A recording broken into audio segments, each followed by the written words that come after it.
Boa noite, começa agora o Manchetes Online desta quarta-feira, 23 de maio de 2012, hoje que é dia do soldado constitucionalista. E os destaques do programa são: com greve no metrô, São Paulo tem recorde no trânsito e protestos. Comissão parlamentar de inquérito vai investigar a venda irregular de bebidas alcoólicas para menores. Política de cotas raciais é discutida aqui na Assembleia Paulista e Comissão de Finanças, Orçamento e Planejamento debate calendário de audiências públicas. Para comentar as notícias, estamos recebendo o deputado João Paulo Rilo, do PT, deputado Cauê Macris, do PSDB, e o deputado Orlando Bolsoni, do PSB. Vamos à primeira manchete de hoje. A greve dos funcionários do metrô de São Paulo, deflagrada na madrugada de ontem, provocou uma manhã de transtornos para o paulistano. O trânsito bateu o recorde histórico da manhã e passageiros revoltados com a situação entraram em confronto com a polícia. A greve do metrô já terminou. Nesse momento eu não sei se a CPTM também paralisou a greve, mas a questão é o seguinte, deputado Bolsoni, o que tem que fazer o governo? Porque quem sofre é o trabalhador. A gente até comentava aqui que é um transtorno quando existe uma situação como essa. E a gente não está falando só de remuneração de quem trabalha no metrô, mas da série de acidentes também que vem acontecendo nesse tipo de transporte de São Paulo. Será que chegou a hora do governo parar e pensar melhor nisso? Essa questão hoje é a questão que aflige as grandes cidades. Ainda há pouco na Rio Mais 20 Paulista, que está se desenvolvendo hoje aqui na Assembleia, se lembrava da grande dificuldade que vai ser a acessibilidade, ou do grande desafio no transporte durante todos os eventos. É uma dificuldade que vai ter que ser vencida e acho difícil, porque todas as grandes cidades hoje passam por esse problema.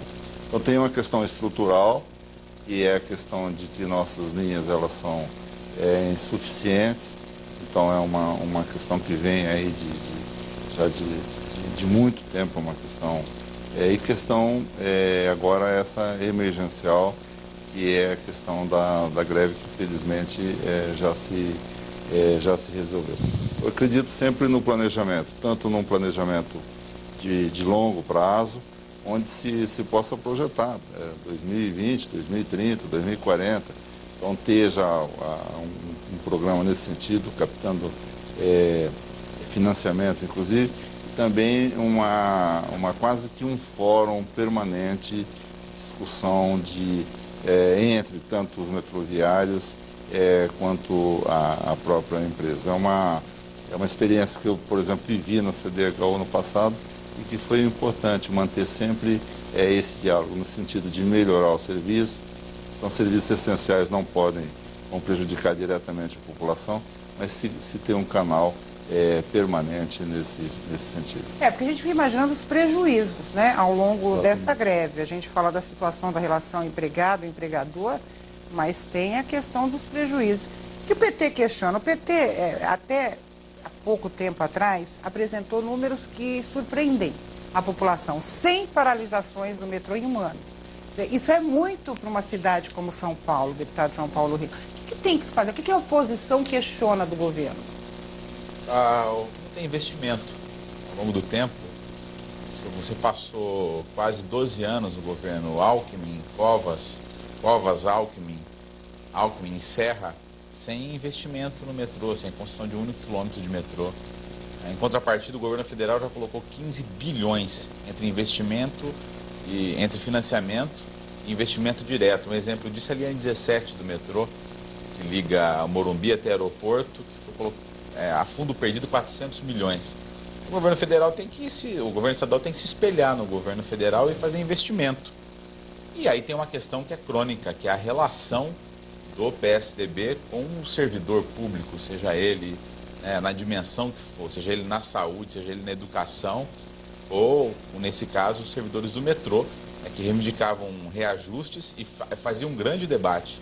Não só o reajuste salarial, mas uma série de medidas ligadas à qualidade de trabalho e à qualidade de serviço. Então, desagou, a bomba estourou.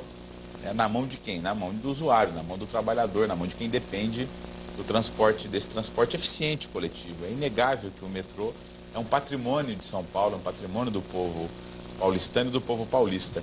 Agora, sem investimento, a casa cai. Agora, você falou de um ponto, eu até lembrei uma coisa aqui, que é a questão da relação governo-servidor público. Acho que nenhum governo de nenhum estado tem uma relação boa totalmente com o servidor público. Quer dizer, tem que ter mais diálogo, mais maleabilidade. Mas eu posso te dar exemplo. Você acha que a Polícia Federal ela tem um alto índice... todas as categorias, né? Um alto índice de confiabilidade da população, por quê? Porque é uma categoria valorizada.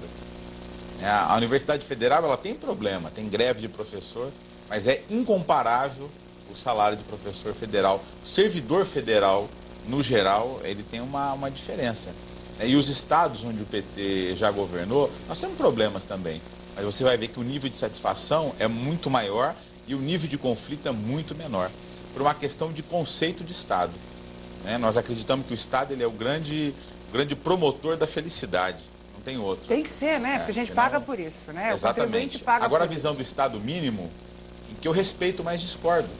Em que o mercado é o grande impulsionador e o grande regulador. Aí vira selvageria, aí é barbárie. É o que o Brasil está caminhando para a barbárie quando o presidente Lula assume e abre para a esperança, dá um novo conceito. E é isso que nós queremos dialogar com os partidos aliados, mas também com o PSDB.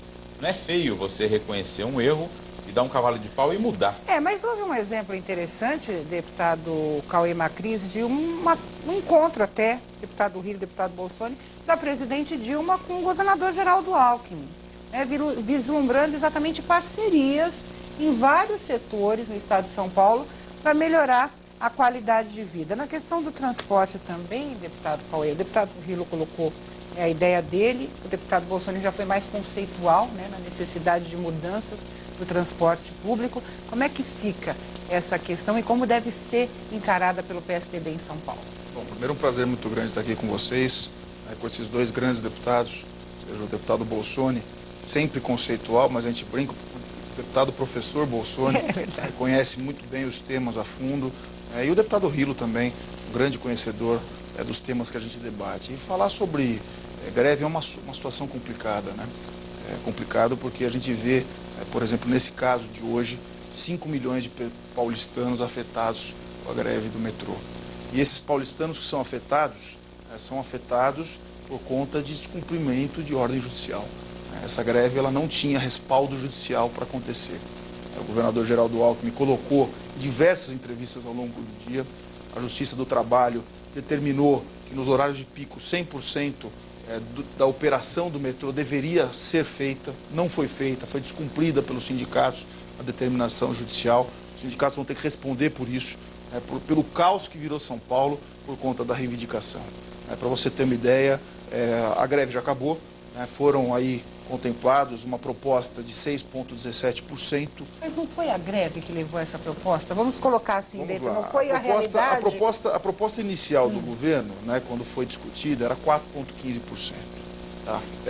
Os trabalhadores fizeram uma contraproposta, que não queriam 4,15%, queriam 15%. 14,99% de reajuste para isso. Então, diante disso, se começou uma reunião, essa reunião aconteceu no dia de ontem, onde estavam se chegando, inclusive, com participação dos sindicatos, do governo, do metrô, nessa proposta, e não se chegava a ser consenso. Quando foi decidido, interrompida a reunião, e foi decidido que naquele momento eles estavam em greve. E engraçado, porque a greve sempre é em anos eleitorais. Em momento nenhum consegue. E quando o deputado Rilo coloca da falta de investimento do metrô, realmente falta investimento. Porque o governo federal não põe R$1 no metrô. O governo federal, ele aprova financiamentos, financiamento é banco se paga. Eu quero saber aquela pessoa que pega o empréstimo e que não pague, o que vai acontecer com ela. E da mesma maneira acontece com os governos, diferentemente do governo de Salvador.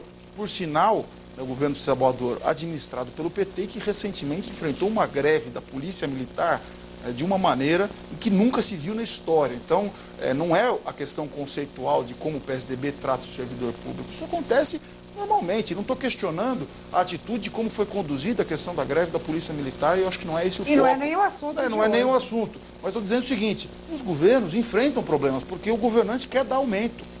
só que muitas vezes esbarra em diversos aspectos. Você tem a lei de responsabilidade fiscal. Você tem a lei de responsabilidade fiscal, você não pode privilegiar só um setor. Nós demos um aumento recentemente real para os professores. Hoje o secretário de Educação estava na Assembleia discutindo essa questão, 42%.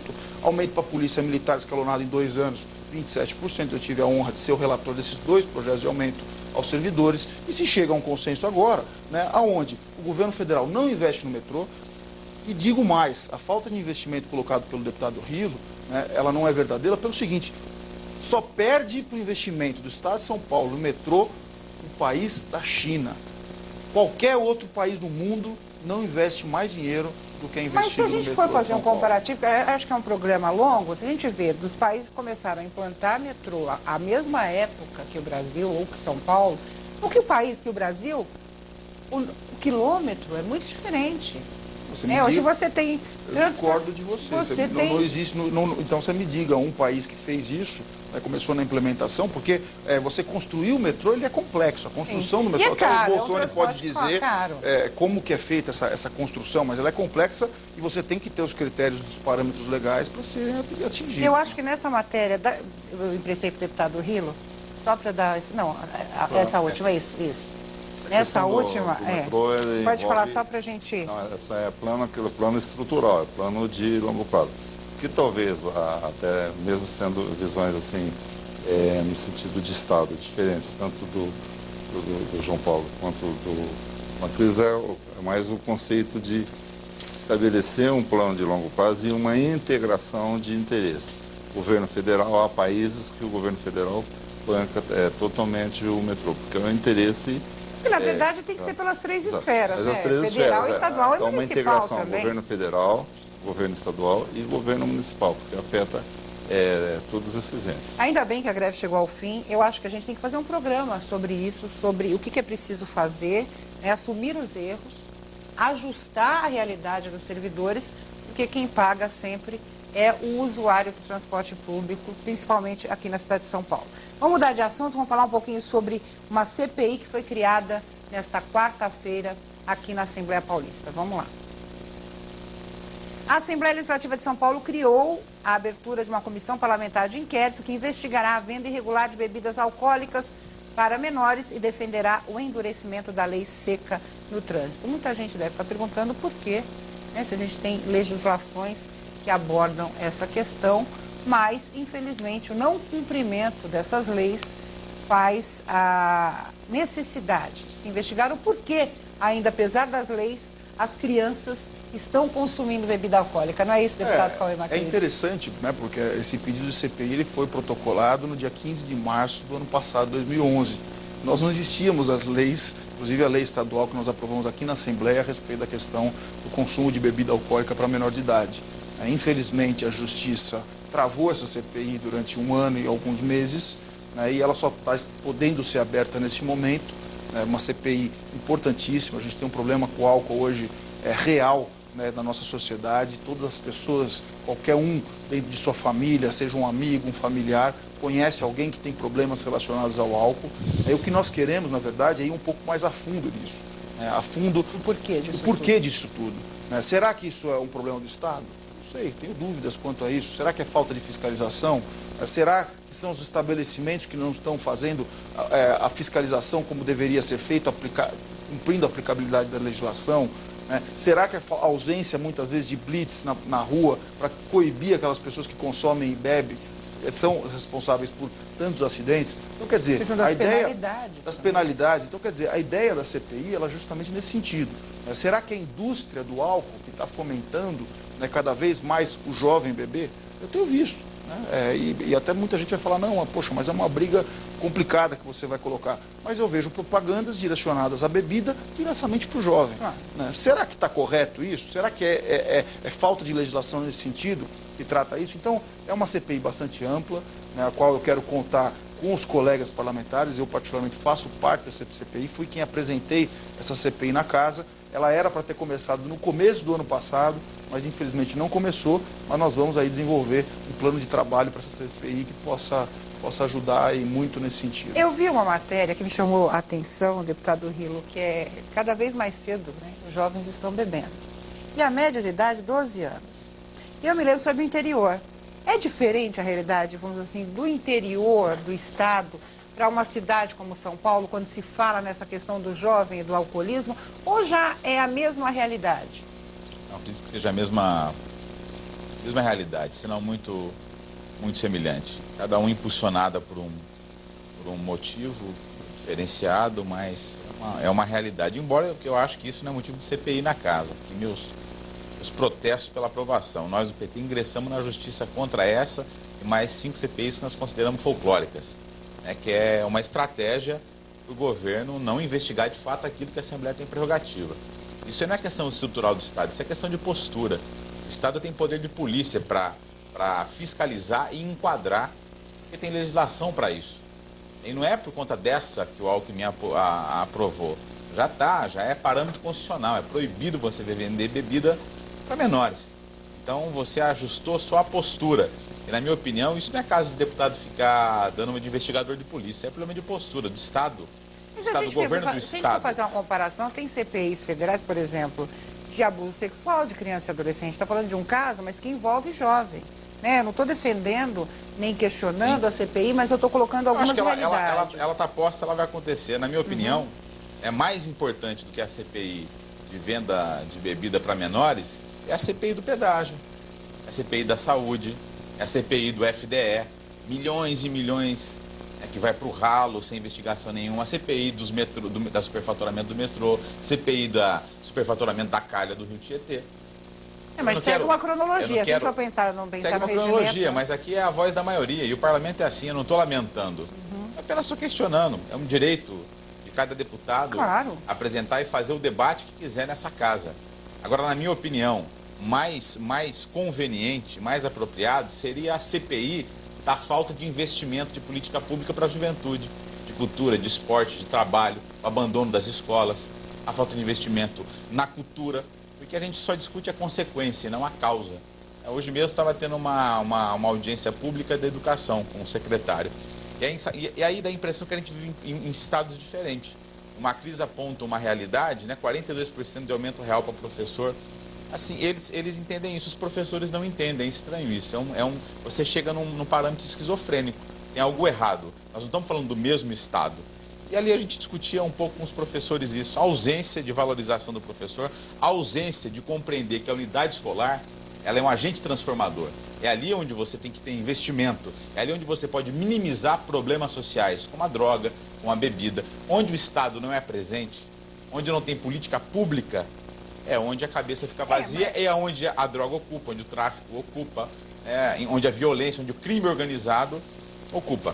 Agora, é uma visão minha, e eu não sou o dono da verdade. Eu acho que a democracia é isso, você tem situação e oposição, né? O PT aqui é oposição ao PSDB, lá em Brasília o PSDB é oposição ao PT, acho que a democracia é isso. E quanto mais a gente cobra, melhor para o povo, né? Que vai conquistar com isso. Eu falo isso como mãe, deputado Bolsonaro, porque me preocupa muito. Como é que você tem a proibição de venda de bebidas alcoólicas próximas, né, na proximidade das escolas, e continua acontecendo? Como é que você vê jovens de 11, 12 anos em posto de gasolina, uma garrafa de cerveja na mão, a gente sabendo que a venda é proibida para menores de 18 anos? Como é que você vê um jovem comprando bebida no supermercado? Eu também quero entender isso. Não sei se por CPI ou qualquer outro mecanismo, mas eu acho que o pai ou os pais têm o direito de ter esse diagnóstico para saber como lidar com uma situação como essa. Eu acho que o assunto é oportuníssimo. Esse pouco mais de um ano de frente parlamentar de enfrentamento ao crack e às outras drogas demonstrou que a grande maioria do vício, a grande maioria da dependência começa pelo álcool. Alguns estudiosos chegam a dizer que é 100%.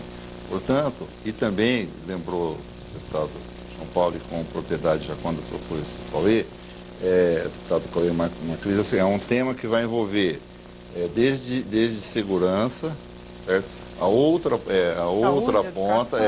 ponta, saúde, então num extremo segurança, na outra educação, na outra saúde, e ao meio que lembrou o deputado João Paulo a questão de educação. Então é um tema multifacetado.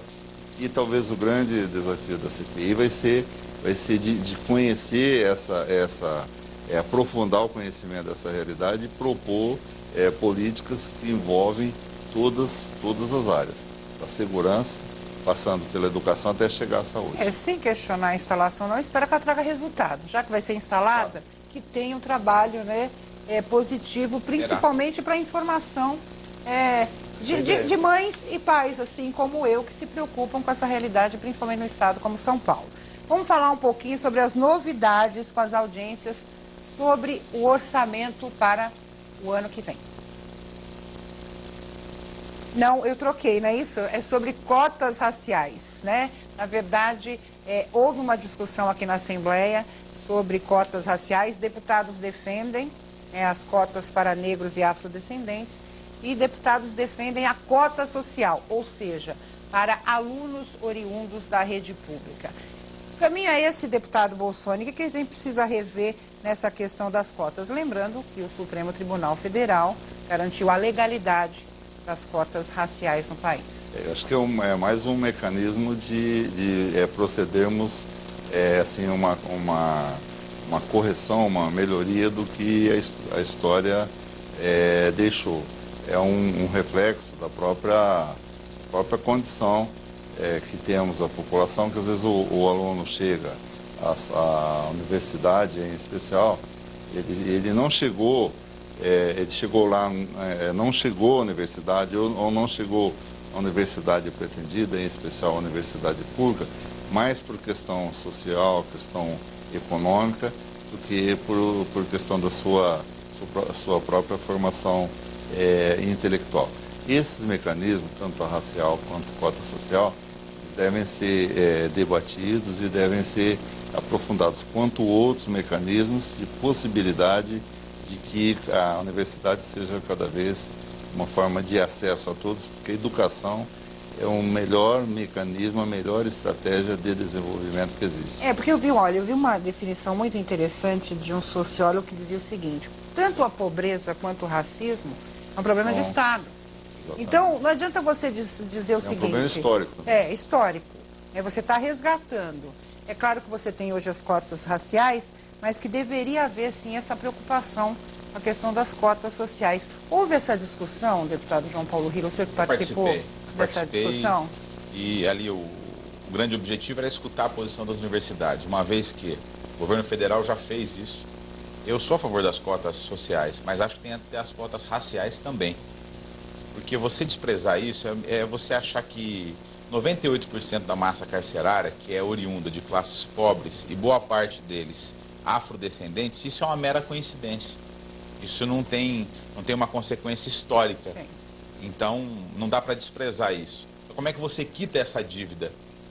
Você quita essa dívida implementando as cotas. Não tem uma política mais eficiente, mais justa do que isso. Não é para sempre as cotas? Não. O dia que a gente achar que tem equidade no país, aí a gente pode repensar. No momento, eu sou radicalmente a favor das cotas raciais. E a audiência era no sentido de sensibilizar as universidades estaduais, porque as federais já estão cumprindo as cotas raciais e aqui a universidade estadual ainda não. Fica num nhenhenhen ali, principalmente a USP, que mandou uma representante... Mas tem 30% de alunos oriundos da rede pública de ensino na USP. Da rede pública, isso é muito importante. Sim. Mas a USP, da rede pública em alguns cursos. Vai ver no curso de medicina. Vai ver no curso das engenharias, aqueles mais próximos ao mercado financeiro, ao setor de alta produtividade, de alta tecnologia. Aí não tem. Esse índice despenca. Negros, então, afrodescendentes, então, praticamente não existe. Então, você só paga essa dívida dessa maneira, com política de cotas, afirmativa. Com política afirmativa. Senão, onde a competição é mais acirrada, normalmente há uma dificuldade maior de chegar às pessoas de renda menor. Eu sei que o tempo está terminando, mas uma coisa importante, que no Ministério Público, na magistratura, o movimento afro estava defendendo isso. Vai demorar um pouco, embora eu seja muito simpático. Por quê? Pelo que eu falei, a massa carcerária, a maioria é de origem pobre e origem afrodescendente. Se você não tiver promotores afrodescendentes negros, se não tiver juízes negros, você nunca vai garantir um debate mais justo na hora do julgamento. Nunca você vai garantir. Eu acho que a justiça social tem que estar presente em todos os setores, né? Eu acho que quando a gente fala em justiça é essa, mas o jovem precisa ter essa oportunidade, deputado Cauê. Cotas sociais, raciais, como é que o senhor vê isso? Eu vejo que a discussão ela é mais profunda, né? Eu acho que toda discussão que você consiga fazer que diminua a diferença entre dois setores, ela é oportuna. Você pega o próprio capitalismo, a discussão é justamente essa. Uns têm muito, outros têm muito pouco.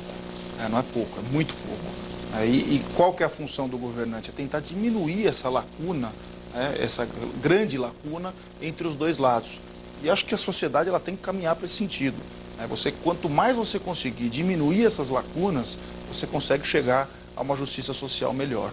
Eu acho que tudo que venha para contribuir com isso é oportuno.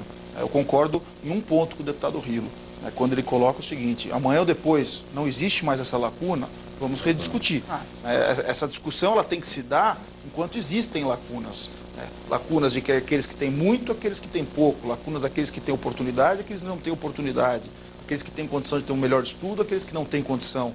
Essas lacunas elas precisam diminuir. Eu acho que essa é a função do governo, essa é a função nossa.